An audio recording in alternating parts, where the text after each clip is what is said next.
Hey guys, we're going to talk about how to install a package for the programming class that we're taking. So let's go into, if you're on a Mac, it's going to look a little bit different if you're on a PC.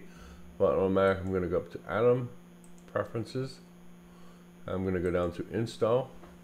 I'm going to type in Atom Live Server. This guy right here.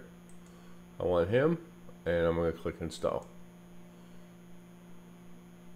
So this will allow us to run a UI test cases against, or anything in this case, in JavaScript to live servers, so we can run a little host environment. As you see, it's installing. All right, perfect. So it has installed it. I don't want to click on that. So I do have it installed, so you can go over to your packages. And there you go. Click on it.